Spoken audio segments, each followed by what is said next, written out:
98 Talks, conectando a 98 e a Rede Mais Record TV, da capital para as regiões Sul, Norte e Zona da Mata Mineira.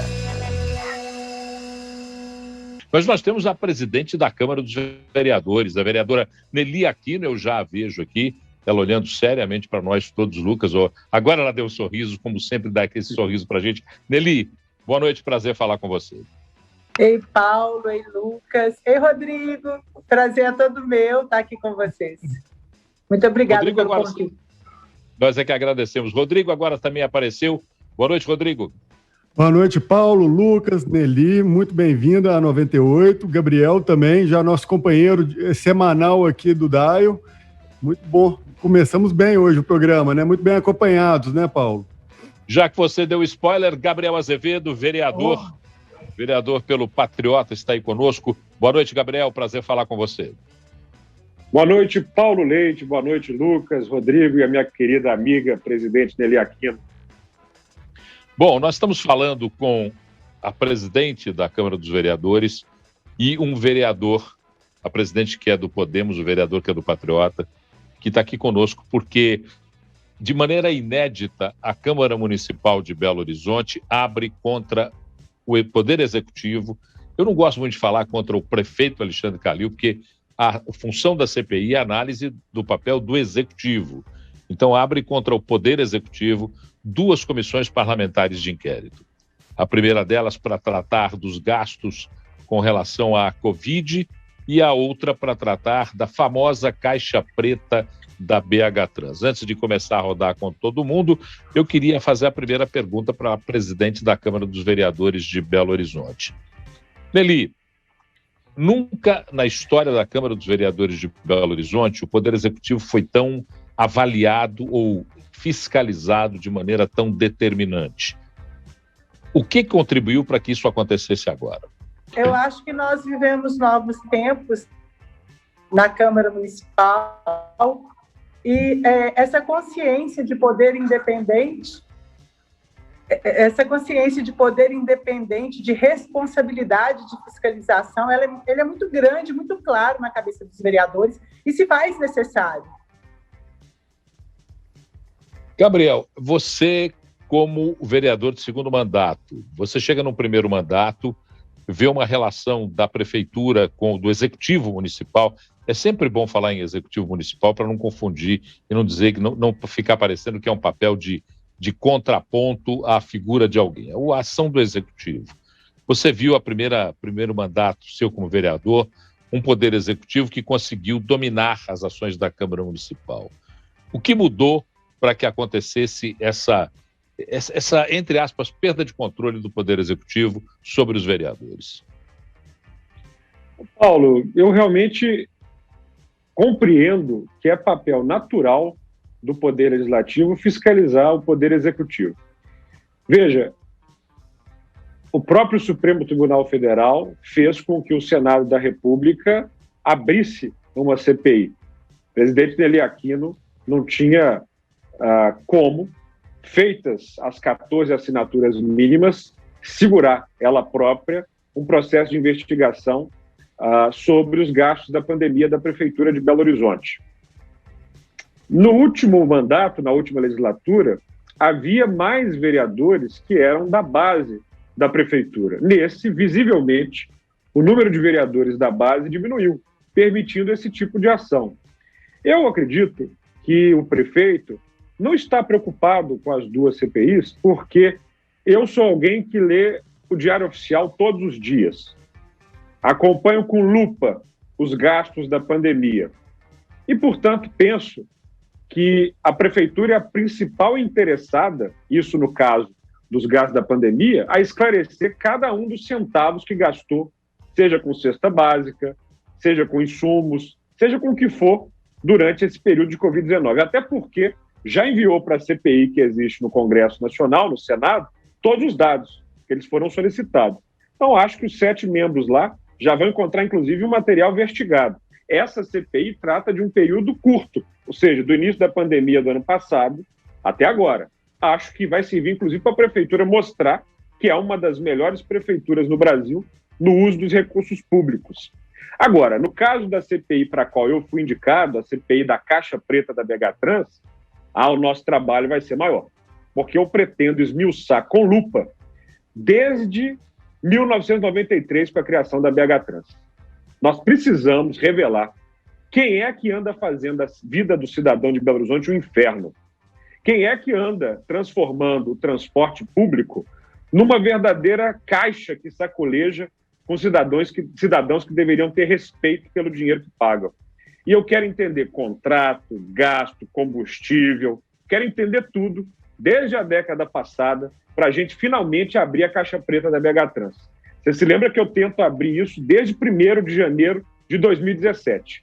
E nunca conseguiram abrir uma CPI para investigar a BH Trans, as empresas de transporte públicos, os empresários de ônibus na cidade de Belo Horizonte.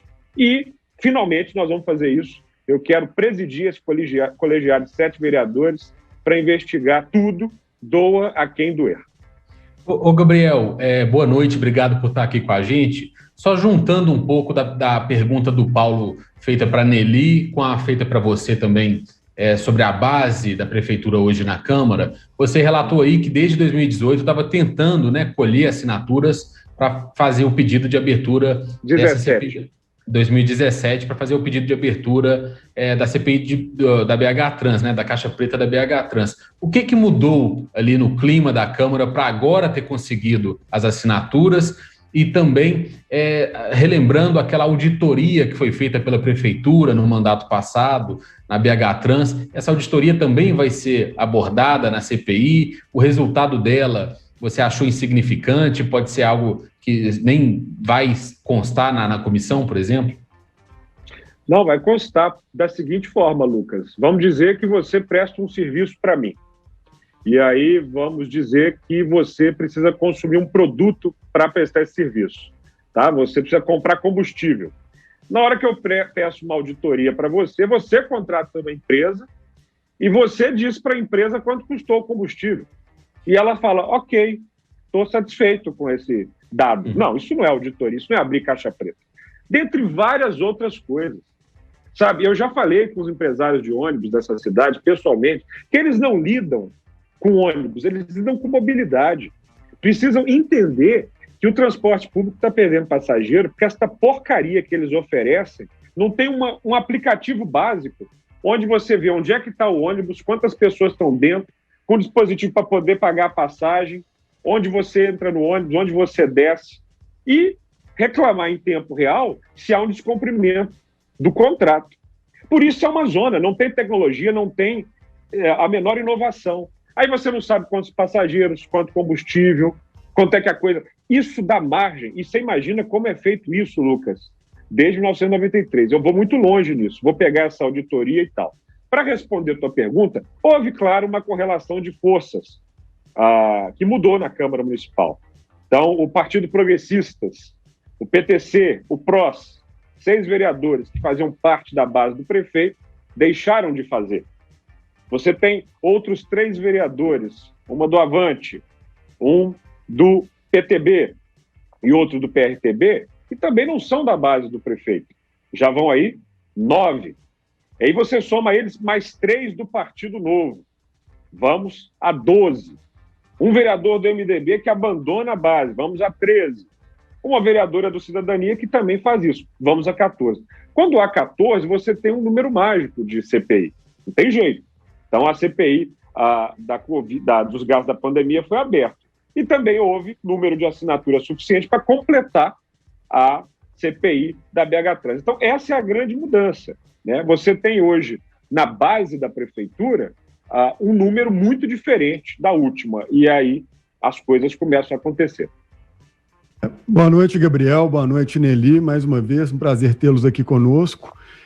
Existe uma realidade para os mineiros que são antagônicas, né? A gente viu a CGU no portal da transparência, naquilo que diz a respeito sobre como os governos lidam com suas contas e que o cidadão, a imprensa, até mesmo as próprias câmaras e assembleias têm acesso às informações, elas mostram realidades extremas e completamente distintas. Por exemplo, Minas Gerais foi eleito o melhor estado no portal da transparência, tendo pouco tempo já do Partido Novo assumindo o poder, e foi eleita a melhor capital, foi eleito o melhor estado no portal da transparência. Já a Prefeitura de Belo Horizonte conseguiu ficar em penúltimo lugar no portal da transparência das capitais. E aí também entra o fato da gente ter uma Câmara que aí está responsável por fiscalizar, por fazer não só a CPI, que eu acho que, como bem disse, é uma ferramenta democrática que traz aí luz a qualquer tipo de dúvida que possa vir da gestão pública. Então não é uma ferramenta inquisitória, ela é uma ferramenta de investigação natural como qualquer outra que existe. Mas colocando esse número pela própria CGO, essa informação no qual Belo Horizonte é penúltima capital no nosso país, no ranking de transparência, será que através de uma CPI, de um trabalho que for feito até mesmo por você, Nelly, como presidente da Câmara, de buscar aí e exigir que a Prefeitura tenha mais transparência para que não haja, às vezes, uma necessidade de abrir aí uma CPI nova ou questionar qualquer tipo de gasto, porque não há necessidade de esconder. Eu acredito que se esconde é porque tem algum motivo. E ficar em penúltimo lugar para nós mineiros é muito vergonhoso, sendo que a gente tem um estado que é o melhor na questão das transparências. Bem, Rodrigo, eu quero pedir desculpas primeiro pela minha internet, né, travando, caindo, e o meu telefone não para de tocar. Tem um número de Brasília que não entendeu que eu estou desligando ele, continua ligando, mas tudo bem. Essa é a sua importância nacional hoje, presidente. Ninguém dá um passo sem conversar com a senhora. Gabriel, eu tenho que aprender com você, porque esse telefone está me deixando louca, mas tá bom. É extremamente importante essa transparência. Como todos me conhecem, sabem o quanto eu sou de diálogo e construção.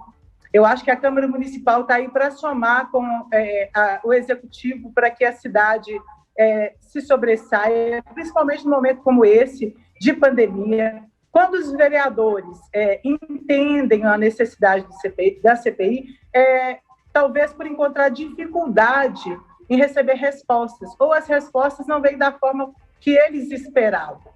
E encontram na CPI o instrumento de obter esses posicionamentos. Eu sempre falo que na Câmara Municipal tem 41 líderes, são 41 pessoas escolhidas pelo povo para estar ali tendo representatividade e falar por eles. E nós temos esse poder que nos foi dado através do voto. O nosso cargo não é um cargo de nomeação. Nós fomos escolhidos porque o povo acredita, sim, que somos capazes de representá-los, de cobrar por eles. E esse papel, quando a Câmara, como bem disse o Gabriel, ficou aí ao longo de mais de 2 anos tentando essa interlocução. E hoje, a maioria dos vereadores, pelo menos 1/3 na de Covid, e da BH Trans nós tivemos 22 assinaturas. Quando eles pedem uma CPI, o intuito não é travar guerra. Não existe guerra entre Câmara Municipal e Prefeitura. Existe necessidade, sim, de que todos os assuntos sejam discutidos e que tenham relevância dentro da Câmara Municipal, que a voz da Câmara Municipal tenha relevância, sim, que os vereadores sejam ouvidos e que aquilo que eles colocam é a necessidade do povo. O vereador é o poder mais próximo do povo na cidade, em todas as situações. Se tem problema da saúde, o vereador é o primeiro a ser alcançado. Se tem problema do transporte, ele é o primeiro a ser alcançado. Se é na educação ou em qualquer outra situação, o vereador é o que escuta o povo de tete a tete, olho no olho. É o que escuta realmente a necessidade do povo. Para complementar, presidente, eu me recordo que sob seu comando, na última semana, houve uma sessão de prestação de contas, inclusive no momento em que uma vereadora fez o mesmo questionamento que o Rodrigo Carneiro fez agora sobre o grau de transparência de Belo Horizonte. E eu já tinha questionado isso também, o secretário André Reis deixou isso muito claro. Lamentavelmente, Rodrigo, houve uma falha na mensuração dos dados por parte do governo, da entidade federal que calcula isso, e por uma análise exatamente equivocada, a Belo Horizonte foi penalizada. Isso está em processo de conserto para que a gente demonstre que nós não somos a penúltima cidade em transparência. Farei questão de, assim que estiver corrigido, a gente volte a divulgar. Mas concordo com você, temos muito a melhorar. Eu não estou satisfeito. Acho, inclusive, que a forma com que um poder público mostra o tipo de gastos que estão sendo feitos em Belo Horizonte, esse tipo de gasto pode melhorar muito, porque o cidadão, ele em si não sabe para onde está indo bem o seu dinheiro. Um exemplo claro é a passagem de ônibus. Ou seja, o cidadão paga uma passagem de ônibus e quer entender o que está custeando, como é que isso está funcionando. E isso não fica claro para o cidadão. A gente tem que deixar isso muito claro. Concordo com você, como de costume, que a nossa transparência pode melhorar bastante. Mas me conte uma coisa, a caixa preta da BH Trans, ela é realmente um escárnio para a população, porque o que se sabe que desde o início, e quando a gente fala em BH Trans, a gente está falando em Metrobel. As pessoas esquecem que a gênese, ela já é torta, ela já é uma gênese complicada, porque vem trazendo políticos de partidos derrotados no interior de São Paulo para montar um órgão de trânsito em Belo Horizonte, totalmente desconectado com a realidade da cidade. Eu sei que quando eu falo isso eu incomodo muita gente, por isso eu faço sempre questão de falar. E também a relação entre empresas de ônibus e eleição para prefeito, eleição para vereadores. Você pretende entrar a fundo nessas questões que são da origem da BH Trans, ou você vai conduzir a CPI no sentido de verificar tarifa, prestação de serviços e contratos? Tão fundo de modo que o urro seja escutado nos confins da Rádio 98 FM, meu caro Paulo Leite. Olha, aliás, amanhã nós estamos aí na Central 98 para falar de turismo, Ouro Preto, Belo Horizonte no nosso Central. Acho que numa próxima oportunidade, já na próxima semana, é legal a gente fazer uma história do transporte público em Belo Horizonte, que é um tema que me interessa muito. Ou seja, a capital criada em 1897, uma longa fase de bondes até a década de 40, 50, e a partir do período de 50, 60, ditadura militar, uma transformação do transporte em trilhos por transporte de ônibus. Na ditadura, sem prefeito, sem vereador, começa a farra com o empresariado que não respeita o cidadão, e você chega num caos a partir do crescimento populacional da cidade, sobretudo década de 70, 80. A Metrobel é criada como órgão do governo estadual, ainda num período não democrático, e com a criação da Constituição da República Federativa do Brasil, em 1988, você confere aos municípios a chance de fazer um órgão para cuidar do próprio trânsito. Mesmo que isso fosse possível, não era indicado. Vou falar disso um pouco depois com vocês. Não tem como criar e cuidar do trânsito de Belo Horizonte de maneira espaçada, sem pensar Betim, sem pensar Contagem, sem pensar Nova Lima. Se formos falar de solução, é por aí. E aí, vamos lembrar que já tem outra comissão funcionando na Câmara, em que eu sou o presidente, com 3 objetivos. Reestruturar a BH Trans, acabar com esse contrato que existe com o concessionário de ônibus e criar uma região metropolitana. Em primeira mão aqui, Lucas Ragazzi, que gosta dos furos, eu digo para você que eu e o presidente da BH Trans chegamos num consenso de um projeto de lei já redigido, que transforma completamente. Não teremos mais a BH Trans, se tudo der certo. Passaremos a ter a empresa BH Mobilidade, com uma lógica completamente diferente. Por quê? Com a criação da BH Trans em 93 e com as suas irmãs nos municípios do entorno, Contagem, Betim, você tem uma situação em que, às vezes, um passageiro que vem de Contagem para Belo Horizonte e quer ir para Betim, o passageiro que quer ir de Contagem para Betim, tem que passar por Belo Horizonte para chegar lá. Isso não existe, né? E outra, basta andar pela Contorno, pela Afonso Pena, para sacar que aquela quantidade de ônibus não faz sentido. Não tem inteligência, não tem inovação, né? Então, Paulo, quando você tem um serviço burro, público, tem gente tirando vantagem, que não é o cidadão. Então, quando você me pergunta, você quer ir a fundo? Se você bem se lembra do meu último mandato e uma das 5 principais causas, isso é uma causa de vida. Eu amo essa cidade, eu moro no centro, eu me revolto de conhecer inúmeros países onde o transporte público funciona e lidar com uma cidade como Belo Horizonte, que não tem o caos de São Paulo ainda, que não tem o caos do Rio, que não tem tragédias como em outro lugar e que poderia oferecer um serviço público de qualidade e não oferece. Então, Gabriel, você vai a fundo na CPI, eu vou muito a fundo na CPI, eu tenho certeza que essa cidade vai ficar muito orgulhosa, que o trabalho vai ser feito e finalmente nós vamos abrir a caixa preta da BH Trans. Presidente, só uma pergunta também a respeito da questão da base e do governo na Câmara e a relação também da Câmara e a Prefeitura. O Gabriel listou agora há pouco a lista ali de alguns vereadores que não integram mais a base do governo ou que são oposição declarada, né? Ele chegou à soma ali de 12 vereadores, número muito acima do que era no mandato anterior.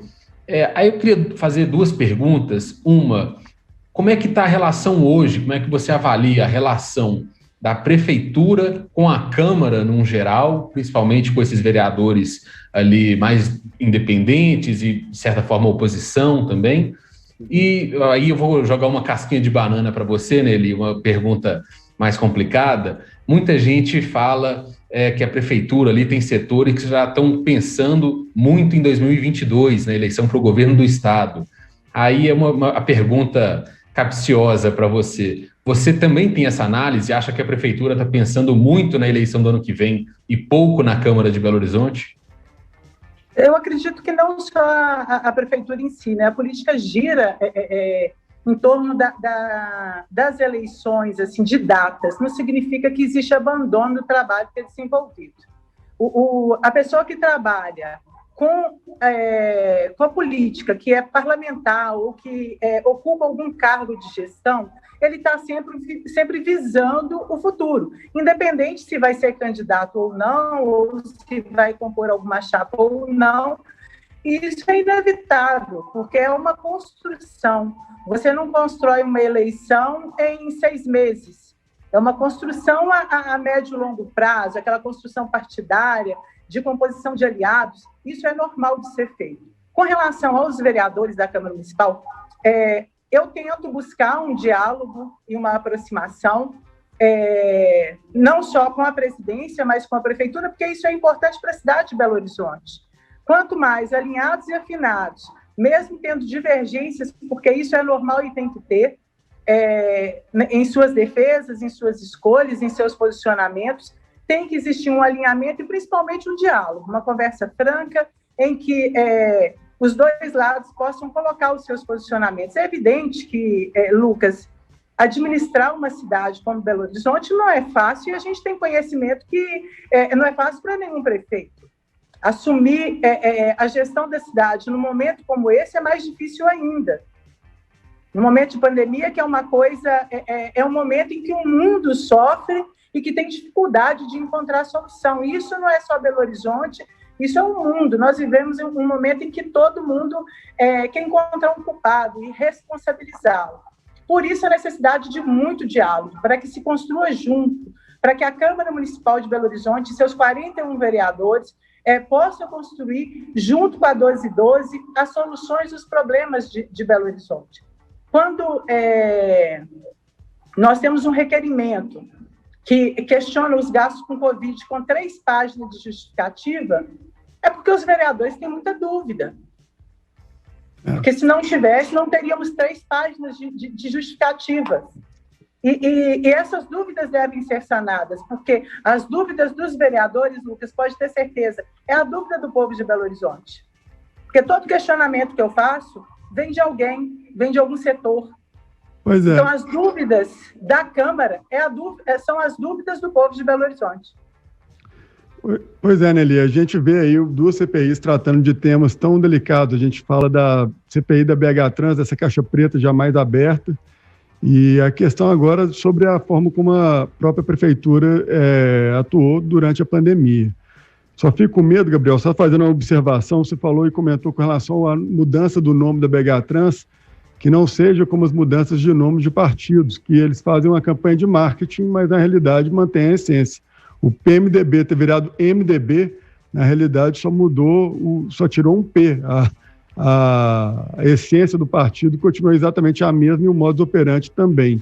Então a gente espera que venha aí para uma mudança real, que de fato é necessário. Nossa cidade clama e merece por isso, e acho que a gente já foi feito muito de bobo, não só com relação a esse tema, mas como os demais.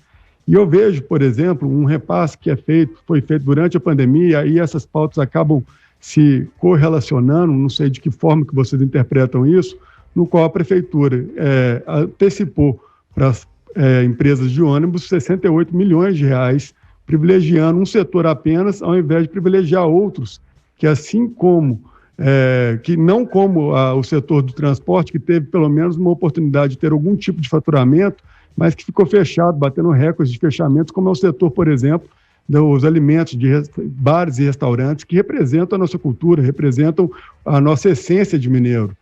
E eu queria entender se vocês vão tratar também dessas escolhas que a Prefeitura fez. Ela prometeu durante a própria campanha e pós-eleito também foi dito que ajudaria alguns setores e que até agora essas ajudas não apareceram, a não ser um único setor que foi privilegiado de forma clara e indiscutível, foi o setor do transporte público, com antecipação de 68 milhões de reais, o que daria para ajudar e muito aí na questão da saúde e não só da mobilidade.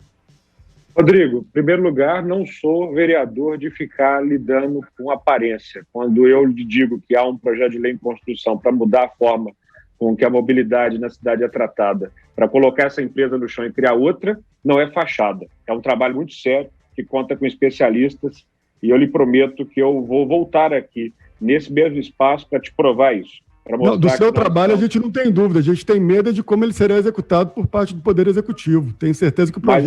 Mas aí é o seguinte, para isso existe uma Câmara Municipal, para isso existe o Poder Legislativo.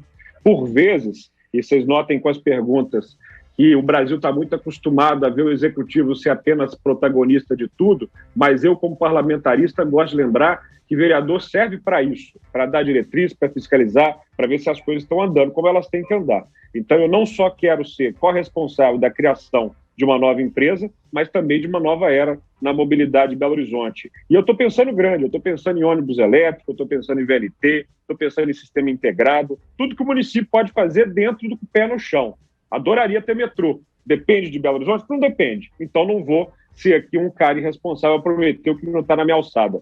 Mas é possível fazer uma empresa mais eficiente, com mais responsabilidade, e eu te garanto, e lhe digo com muita seriedade, que está saindo do papel. Da mesma forma, você sabe, eu sou sócio de um famoso chefe, meu amigo Léo Paixão. Nós temos um bar, está pronto há muito tempo. Ele nunca abriu por conta da pandemia. Eu sei o que é isso. Estou sofrendo como outras pessoas nesse sentido.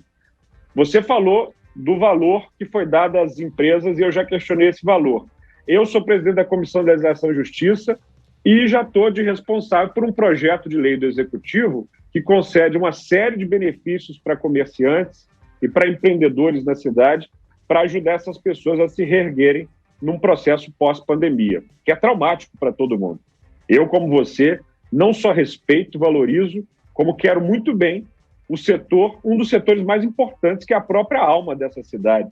Bares, restaurantes, somos a cidade criativa da gastronomia pela Unesco. Então, há um projeto de lei com uma série de exonerações e vantagens, e eu e a vereadora presidente Nelly Aquino estamos fazendo também um esforço coletivo por uma série de medidas para levantar esse setor. Então, esse projeto de lei já está sendo tratado com uma série de exonerações com um valor muito maior do que esse concedido para as empresas de ônibus. E eu acho que isso foi um acerto da Prefeitura ao mandar um texto como esse, porque ela não poderia mandar durante o período eleitoral.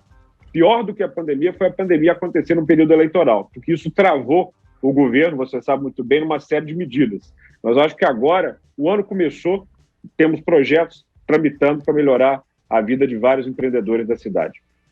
Só para completar, dentro dos projetos que estão tramitando lá, chegou um de refis, que era uma questão que já cobrava há algum tempo do secretário de Finanças. Nós temos diversos setores endividados e que querem colocar em dia, né, em ordem as suas contas com a prefeitura, e não tinha um programa de financiamento. E agora nós temos na Câmara, já deve ter ido para você, Gabriel, o projeto de refis que vai garantir descontos e prazo para que as pessoas consigam colocar os seus débitos em dia.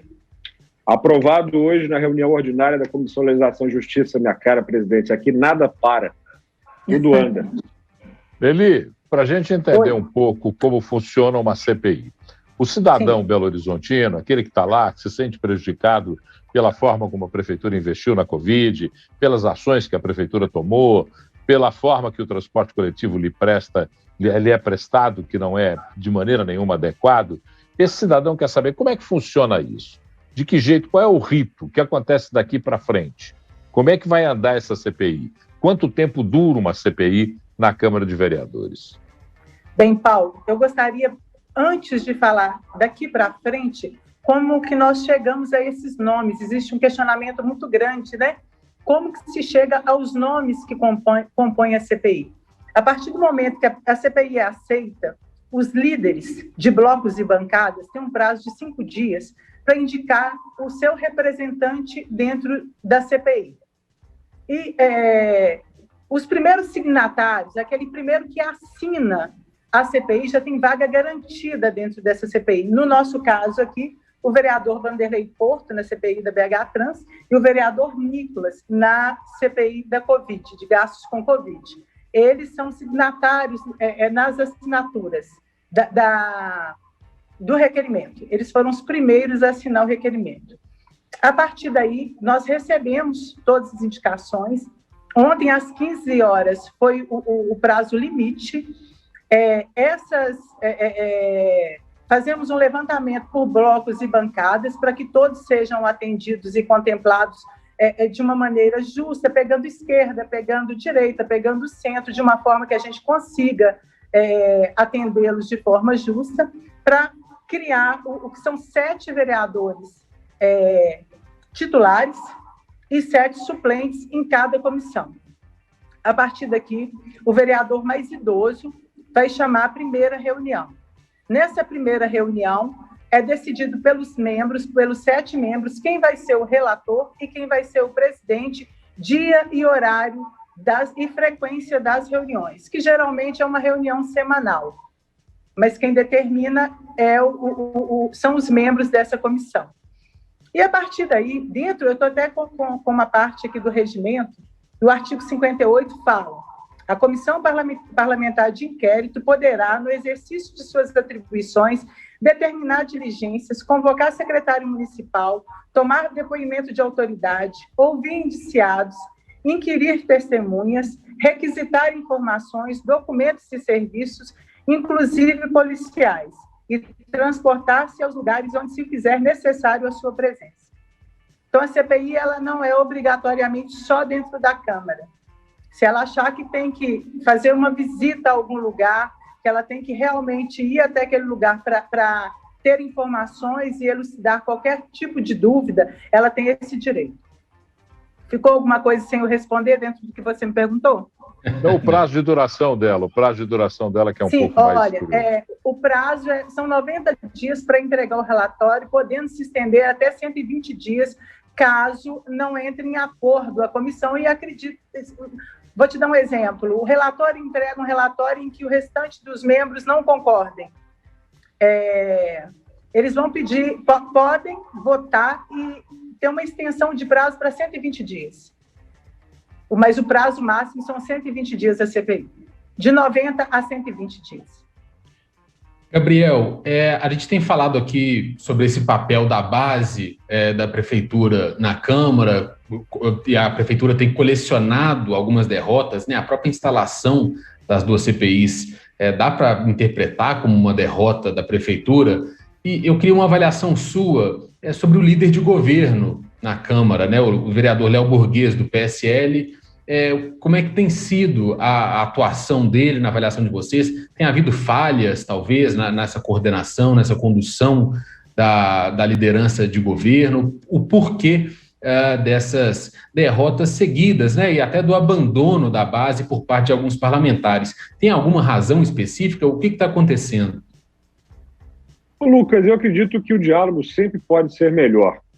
Durante a pandemia, infelizmente, os encontros diminuem, a conversa olho no olho fica mais difícil, e política é algo complicado de se fazer apenas por Zoom. Então, nós temos esse momento de pandemia, nós temos um novo perfil do Legislativo, que é muito diferente do último, e eu acredito que seria uma derrota para a Prefeitura se a Prefeitura temesse que essas CPIs demonstrassem algum equívoco, algum crime, algum tipo de mal feito por essa gestão. Nas palavras do prefeito, em relação à CPI dos gastos da pandemia, e ele foi muito claro ao estilo dele, se tiver alguma coisa errada na prefeitura, que bom que a CPI mostre, porque a CPI nem precisa prender. Ele mesmo pede para ser preso aquele que desviou alguns centavos do gasto da pandemia. Então, na visão da prefeitura, essa CPI não vai demonstrar nada de errado. Em relação à BH Trans, a fala da prefeitura é a seguinte: se houve algo de errado, é dessa gestão para trás. Então, a prefeitura não teme, nas palavras do prefeito, nada em relação a essas duas CPIs. Portanto, não acredito que foi uma derrota. Eu acho que a derrota, a grande derrota, poderia ter sido evitada, foi a deixar de se conseguir R$1 bilhão no empréstimo do BIRD para obras de regularização sanitária, de enchente e tantas outras na parte norte da cidade. Acho que isso foi muito ruim. E talvez se o diálogo tivesse se ampliado, e eu e a vereadora Nelly Aquino trabalhamos muito, né, minha cara amiga, para que o diálogo nessa cidade entre a prefeitura e a Câmara aumente, talvez aquilo deveria ser evitado. Na minha cabeça, Lucas, temos muitos outros temas que precisam da atenção do Executivo. Por exemplo, projetos de lei que precisam de pelo menos 21 votos para passar na Câmara. Concessão dos cemitérios da cidade para iniciativa privada. Há hoje em Belo Horizonte uma máfia de cemitério, que prejudica muito os cidadãos. Nós precisamos aprovar a privatização desses espaços. Há também um projeto de concessão de parques. Há projetos de reforma administrativa. Há uma série de coisas que precisam passar. Então, eu tenho atuado para melhorar o diálogo, a Nelly também, e garantir que esses projetos, mais do que representarem uma derrota para a prefeitura, vão representar uma derrota para a cidade. Então, estou agindo aí, vez ou outra, como ponte, como bombeiro, porque o meu compromisso é com Belo Horizonte. Sobre a atuação do líder de governo, você testemunha disso, eu sou muito direto, eu tive muitos desentendimentos com o líder de governo na última gestão. Ele tem tido uma postura muito respeitosa com os vereadores, tem procurado entender que a relação da Câmara e a Prefeitura mudou e também tem procurado entender que o perfil dos parlamentares é muito diferente dos últimos. Acho que ele estava passando por um processo de adaptação nesse primeiro tempo aí do governo e da legislatura e agora tem desempenhado um papel de liderança que vai entregando para o prefeito o que ele gostaria. Ele tem tido muitas reuniões com os líderes de bloco e bancada. Isso não existia antes, né, Lucas? Ou seja, você não tinha uma relação do líder de governo com os líderes de bloco e bancada. Era um trabalho quase que individual. E aí era um jogo. Agora é um outro jogo. Eu, por exemplo, estou também mudando o meu perfil. Você que me acompanha há 5 anos, antes, eu votava por mim e tudo bem. Agora eu estou num bloco com 7 vereadores, eu tenho que consultar todo mundo antes de fazer uma coisa, antes de falar. Isso vai exigindo de nós um processo de adaptação. Eu acho que o líder de governo tem buscado essa adaptação. A prefeitura demonstra satisfação com ele e, no caso da Câmara, acho que há satisfação também. Meu caro Rodrigo, você está mudo. Ah, tudo bem. Agora foi minha vez, viu, Nelly? Todo mundo Mas ontem a gente teve a presença do vereador Nicolas, no seu primeiro mandato, e assim como ele, vários outros vereadores que vieram e participaram aqui do programa refletem muito um sentimento que a própria sociedade, os empresários remetem com relação à prefeitura, Gabriel, que é a falta de diálogo, a falta de capacidade de trazer aí uma conversa que seja madura e principalmente com um olhar econômico, um olhar até mesmo social, porque a gente vai passar por um problema na cidade que a principal empresa hoje é a plaquinha de alugas. Se você anda em Belo Horizonte, além de ser uma cidade suja, mal cuidada, ela está abandonada no sentido de você ter aí inúmeros empreendimentos, inúmeros locais que antes habitavam algum tipo de empresa e eles fecharam. E isso muito se deve também, pelo menos o que foi dito por grande parte esmagadora dos empresários, foi pela falta do diálogo, de previsibilidade e de um ambiente no qual pudessem gerar aí qualquer tipo de ação que possa trazer aí uma esperança para eles que estão aí batalhando tanto há tanto tempo e sendo tão castigados.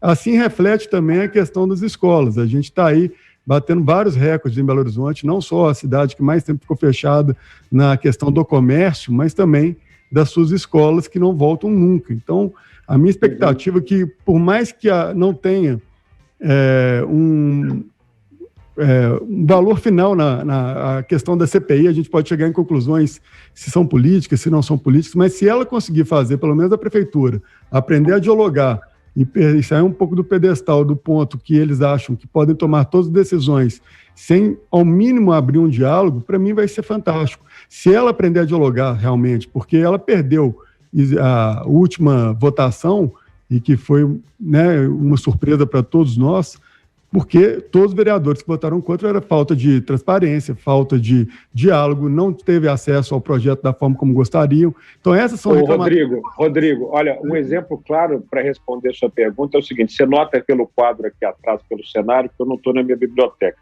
Estou aqui no escritório do arquiteto Gustavo Pena, interrompendo uma pequena reunião para participar com você.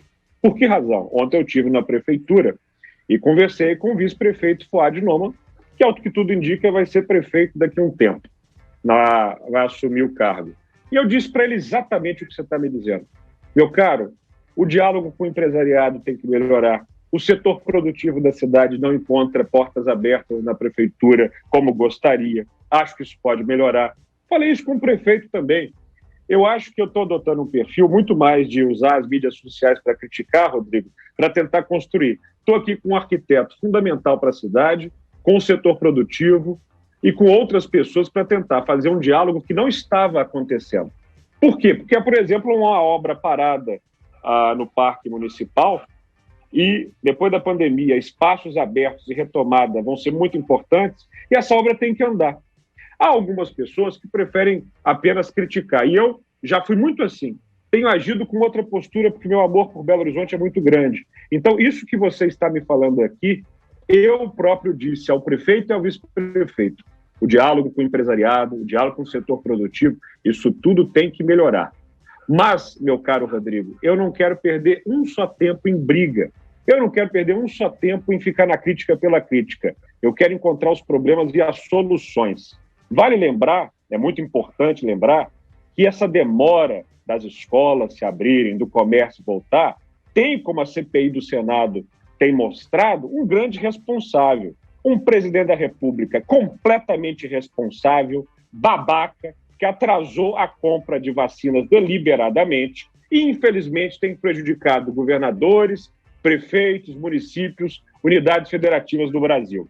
Claro, o diálogo com a prefeitura e com o setor produtivo pode ser muito melhor, as soluções podem ser encontradas e eu tenho tentado fazer isso dia após dia. Eu só discordo, Gabriel, com relação à parte da educação, porque Belo Horizonte não é uma bolha, não vive em outro planeta, ela segue a mesma regra que o resto de todas as outras cidades de Belo Horizonte, de Minas Gerais e do Brasil, que já voltaram, já retornaram, mas realmente a gente tem um secretariado aqui que não consegue nem ouvir a ciência, né? Que eles falaram que eles ouvem a ciência, mas a ciência mesmo já comprovou que as crianças têm baixíssima taxa de transmissão, mas não levam em consideração isso e desconsideram uma parte muito fundamental da nossa cidade, que é a educação, que também perdeu, é que eu não falei isso. Pior nota do IDEB e vai piorar ainda mais. Rodrigo, você não tem como discordar, porque eu, desculpa, não mencionei a questão da educação. Acho que as escolas foram reabertas agora num índice que já esteve presente na cidade no passado. Mas para crianças de até 5 anos, né? Para crianças de até 5 anos, não abriu, infantil. Né? Não, é só isso, ensino infantil, isso não é abrir a escola. Estou falando de educação. Sim, eu estou dizendo, você já deve ter visto, eu já fiz críticas severas à secretária de Educação. Severas. Discordo dela, discordo da secretária de Políticas Urbanas, votei contra o plano diretor, por discordar fortemente do modelo de outorga onerosa que espalha o trânsito para a região metropolitana. Eu tenho críticas. Eu acho, inclusive, que agora as escolas voltaram num índice pandêmico que já existiu no passado e que, portanto, poderia haver isso também no passado. Não aconteceu. Mas tenho te dito que eu estou adotando uma postura, e acho que essa postura tem sido mais produtiva, de tentar buscar soluções, porque os problemas estão aí. E, infelizmente, ficar só criticando não vai resolver. Nelly quer falar, só porque eu tenho 2 minutos para terminar o programa, reta final.